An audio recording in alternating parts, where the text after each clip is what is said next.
بسم اللہ الرحمن الرحیم۔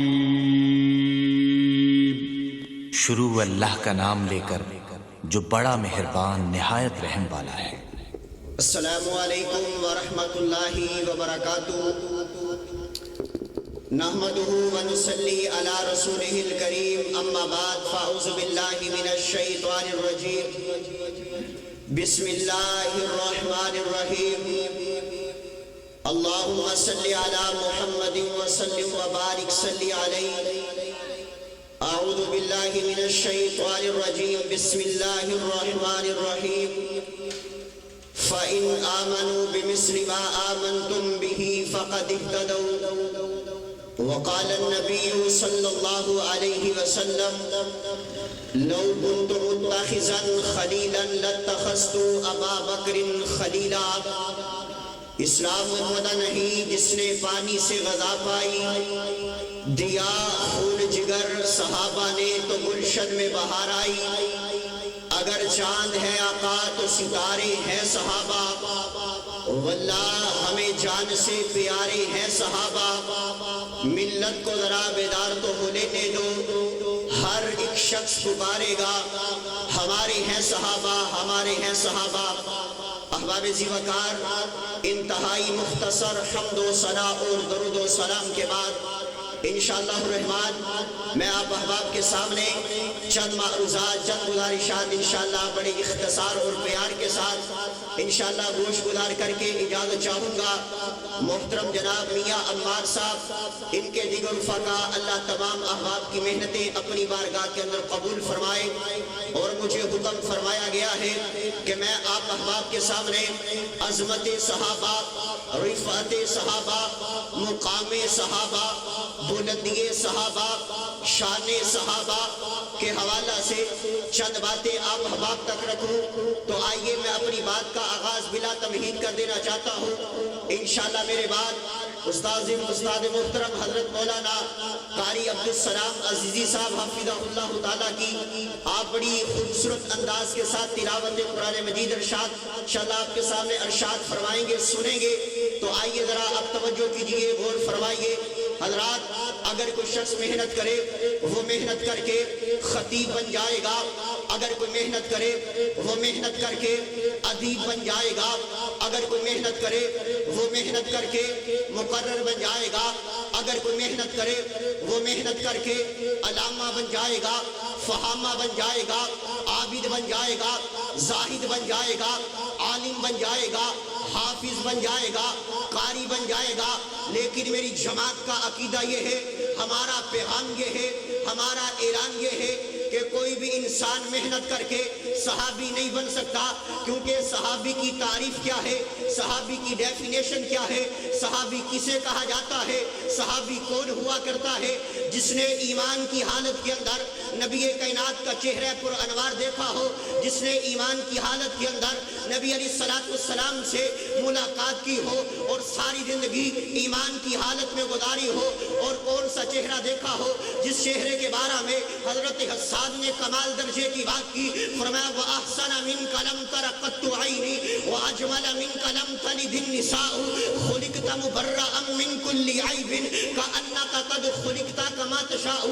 حضرت حسان کہتے ہیں محبوب اللہ نے آپ کو حسن و جمال عطا کیا، اللہ نے آپ کو ہر عیب سے پاک بنایا۔ اگر نہیں سمجھے، میری اور آپ کی زبان والا بولا اور کمال درجے کی بات کرتا ہے، کہتا ہر کوئی فدا ہے بن دیکھے دیدار کا عالم کیا ہوگا۔ جب زلف کا ذکر ہے قرآن میں، رخسار کا عالم کیا ہوگا۔ ایک سمت علی، ایک سمت عمر، ابو بکر ادھر، عثمان ادھر، ان جگمگ جگمگ تاروں میں مہتاب کا عالم کیا ہوگا۔ اور جب سب صحابہ دوزانوں بیٹھے ہوں گے مجلس میں، جب مجلس کا یہ عالم ہے، دربار کا عالم کیا ہوگا۔ جب دربار کا یہ عالم ہے، سرکار کا عالم کیا ہوگا۔ جس نے نبی علیہ السلام کا چہرہ پر انوار دیکھا ہو، آپ سے ملاقات کی ہو، ساری زندگی ایمان کی حالت کے اندر گزاری ہو، اسے صحابہ صحابی کہتے ہیں تو آئیے صحابہ کرام کی عظمت کے اندر اللہ کا قرآن اعلان کرتا ہے،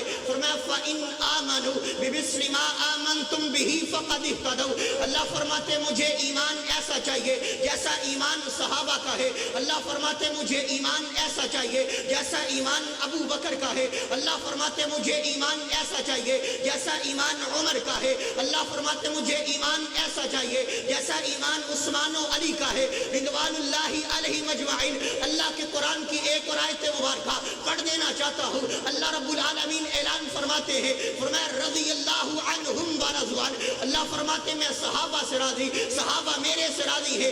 یہ تو اللہ کا قرآن ہے۔ آؤ نبی کائنات جناب محمد رسول اللہ صلی اللہ علیہ وآلہ وسلم کی زبان مبارک سے صحابہ کرام کی عظمت کو بیان کر دینا چاہتا ہوں۔ اگر میں ابو بکر صدیق کی صداقت کو بیان کروں، اگر میں عمر کی عدالت کو بیان کروں، اگر میں عثمان کی سخاوت کو بیان کروں، اگر میں علی کی شجاعت کو بیان کروں، اگر میں معاویہ کی سیاست کو بیان کروں رضوان اللہ علیہ مجمعین، بہت سارا وقت درکار ہے، لیکن اختتام کی طرف جانا چاہتا ہوں۔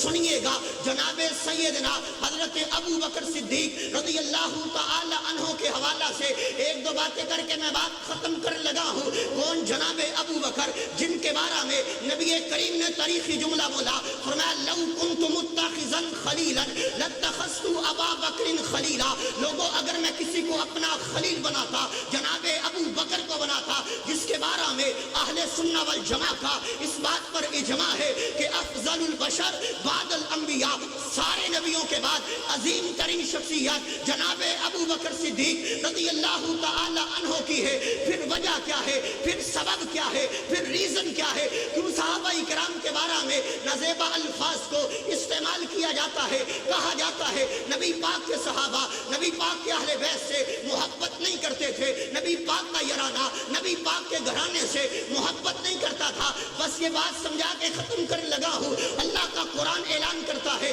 فرمایا محمد الرسول اللہ والذین معہ اشداء علی الکفار رحماء بینہم۔ اللہ کا قرآن کہتا ہے صحابہ آپس میں محبت کرنے والے، صحابہ آپس میں پیار کرنے والے، صحابہ آپس میں عقیدت کرنے والے، صحابہ آپس میں مودت کرنے والے۔ اگر نہیں سمجھے ہو جناب ابو بکر صدیق، سب کہے رضی اللہ تعالی عنہ۔ جناب ابو بکر کے تین بیٹے تھے، ایک کا نام محمد تھا، ایک کا نام عبداللہ تھا، ایک کا نام عبد الرحمن تھا۔ عبداللہ وفات پا گئے، باقی محمد بچے، عبد الرحمن بچے۔ محمد کو اللہ نے ایک بیٹا عطا کیا جس کا نام قاسم رکھا، عبد الرحمن کو اللہ نے ایک بیٹی عطا کی جس کا نام اسما رکھا۔ قاسم اور اسما کا آپس میں نکاح ہوا، اللہ نے ایک بیٹی عطا کی جس کا نام ام فروہ رکھا۔ یہ ام فروہ کون ہے؟ جناب ابو بکر صدیق رضی اللہ تعالی عنہ کی پڑپوتی ہے۔ ان کا نکاح دیکھیے گا، ان کی شادی دیکھیے گا، کن کے ساتھ ہونے لگی ہے؟ امام محمد باقر۔ امام باقر کون ہے؟ زین العابدین کے بیٹے ہیں، امام حسن کے پوتے ہیں، اور جناب علی کے پڑپوتے ہیں۔ جناب علی کے پڑپوتے امام محمد باقر، جناب ابو بکر کی پڑپوتی ام فروہ، ان دونوں کا آپس میں نکاح ہوا ہے۔ اللہ نے جو بیٹا عطا کیا ہے، دنیا اسے امام جعفر صادق کہتی ہے۔ امام جعفر صادق کو اللہ نے جو بیٹا عطا کیا ہے، دنیا اسے امام موسیٰ کاظم کہتی ہے۔ امام موسیٰ کاظم کو اللہ نے جو بیٹا عطا کیا ہے، دنیا اسے امام علی رضا کہتی ہے۔ امام علی رضا کو اللہ نے جو بیٹا عطا کیا ہے، دنیا اسے امام تقی کہتی ہے۔ امام تقی کو اللہ نے جو بیٹا عطا کیا ہے، دنیا اسے امام نقی کہتی ہے۔ امام نقی کو اللہ نے جو بیٹا عطا کیا ہے، دنیا اسے امام حسن عسکری کہتی ہے۔ اگر بات نہیں سمجھے ہو، میں تھوڑا سا بیک جانا چاہتا ہوں۔ امام حسن عسکری کے ابو کا نام امام نقی ہے، امام نقی کے ابو کا نام امام تقی ہے، امام تقی کے ابو کا نام امام علی رضا ہے، امام علی رضا کے ابو کا نام امام موسیٰ کاظم ہے، امام موسیٰ کاظم کے ابو کا نام امام جعفر صادق ہے، امام جعفر صادق کے ابو کا نام امام محمد باقر ہے، امام باقر کی بیوی کا نام ام فروہ ہے، ام فروہ کی ماں کا نام اسما ہے، اسما کے باپ کا نام عبد الرحمن ہے، اور عبد الرحمن کے باپ کا نام ابو بکر صدیق ہے، ابو بکر صدیق ہے۔ جب ہم یہ بات پڑھیں گے تو ہمیں معلوم ہوگا صحابہ آپس میں محبت کرنے والے۔ اس لیے آخر میں کہہ دینا چاہتا ہوں، میری جان صحابہ، میری عقیدت صحابہ، میری مودت صحابہ، میری چاہت چاہت صحابہ، میری لگن صحابہ، میری صبح صحابہ، میرے دن صحابہ، میری راتیں صحابہ. اگر دنیا جھوٹ بولے صدیق صحابہ، اگر دنیا کفر پر ہے فاروق صحابہ، اگر دنیا بے حیا ہے عثمان صحابہ، اگر دنیا ڈرپوک ہے حیدر کرار صحابہ، جن کا تذکرہ اللہ نے تورات، زبور، انجیل اور قرآن کے اندر کیا ہے، وہ میرے آقا کے یار ہے، وہ میرے آقا کے حبدار ہیں، وہ میرے آقا کا کلمہ پڑھنے والے ہیں. آخر میں پیغام یہ ہے، دعوت یہ ہے، صحابہ سے بھی پیار کیجئے، اہل بیت سے بھی پیار کیجئے. صحابہ و اہل بیت سے محبت کرنا آپ کا کام ہے. اللہ آپ کو اس جہان میں بھی چمکا دے گا، معاشر کے میدان میں بھی چمکا دے گا. اللہ صحابہ و اہل بیت کی محبت نصیب فرمائے. بڑے ہی شوق سے سن رہا تھا، زمانہ داستہ ہماری، ارے ہم میں رک گئے داستہ کہتے کہتے. اللہ نے پھر کبھی موقع دیا، انشاءاللہ آپ احباب سے محو گفتگو ہوں گے. اللہ پاک تمام احباب کا آنا مل بیٹھنا اپنی بارگاہ میں قبول فرمائے. وآخر دعوانا ان الحمدللہ رب العالمین.